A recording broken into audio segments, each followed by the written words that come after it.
Good morning, Ryan. Thank you for coming in today. So, I understand that you've been struggling lately with anxiety and feeling worried a lot. And from the last few sessions, I've gathered that this happens to you every single day, multiple times a day, and that your biggest anxiety trigger is other people's judgments of you. Does that all sound correct? Yes, I would say that's correct. Okay. Well, that's really challenging, as you know, but it is also super common, so let's talk about it. So the purpose of today's session is for you and I to jointly together talk about your diagnosis, what it means, what it looks like in the brain, and how that would explain the symptoms that you are feeling. We're also going to briefly talk a little bit about treatment and then go into medication if that's something that you would like to do. Okay, thank you. I appreciate that. Of course. So let's talk about your diagnosis. So from our sessions together, I gathered that what you are struggling with is what we call generalized anxiety disorder, or GAD. Now this one is common also, but basically what happens is that anxiety disrupts these guys in the brain. These are called neurotransmitters. The one that anxiety, GAD specifically, is impacting is this one called serotonin. In the brain, when you have anxiety, serotonin is very, very low or imbalanced. So because there is an imbalanced number of neurotransmitters, you see this entire area of the brain lit up. This is the area that has to do with our fear and our worry responses. So, because you have that low serotonin in your brain, you are constantly feeling like you have to be on a fight or flight type of mode. Basically, your anxiety is telling your brain that everything is a threat. Oh, so because I don't have an equal number of the things that you mentioned, I always feel scared. Yes, in essence, when somebody has anxiety, and that means that the serotonin is imbalanced. But it is caused by something that is even deeper. So, for instance, I remember you mentioned that when you grew up in a very conservative lifestyle, where your parents raised you to be very cautious and aware of others' opinions, and so you presented yourself in a way.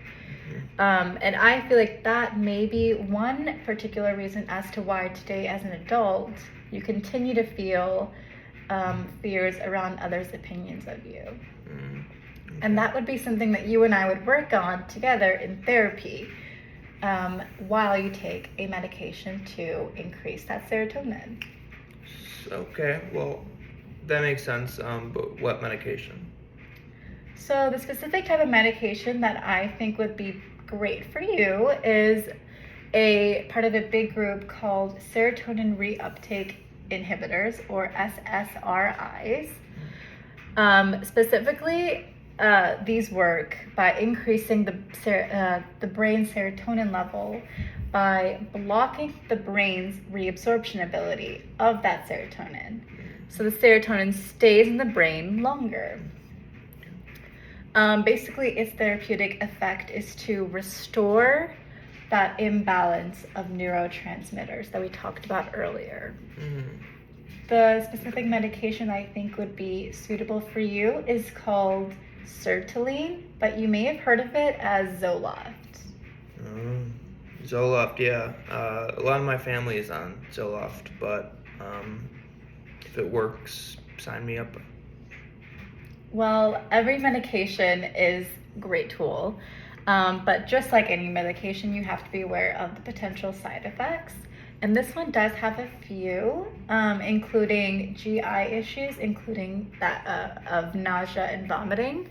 There's also risk for headaches, dizziness, dry mouth, insomnia, sweating, and it can also cause some sexual dysfunctions.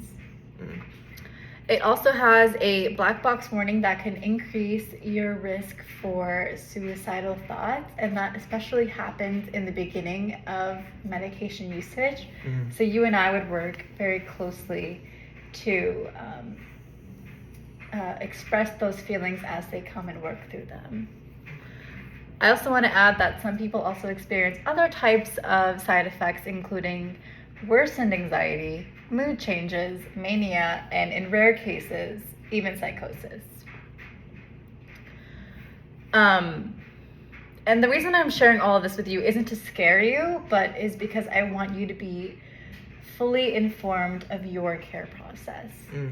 Of course, yeah, I understand. But what is the point of medicines if I'm already in therapy anyways? Why not just do one and save the money?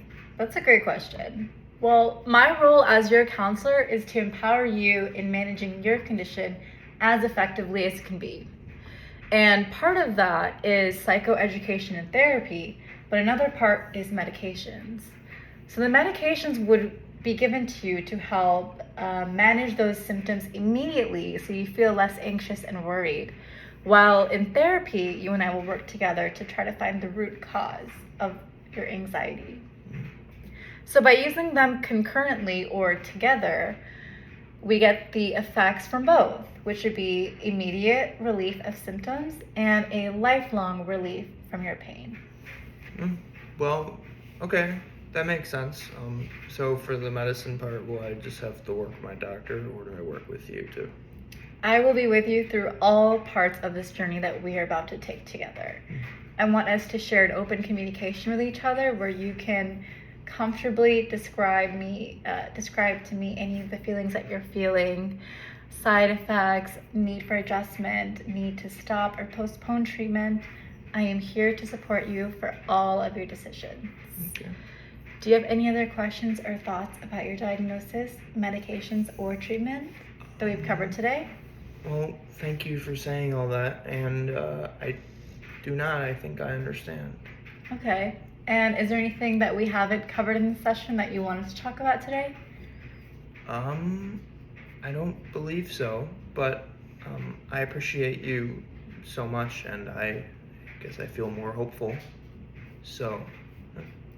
Well, I'm glad to hear that, and thank you for coming in with such an open mind today, Ryan. Thank you. Appreciate it. Have a good day. Thank you. You too.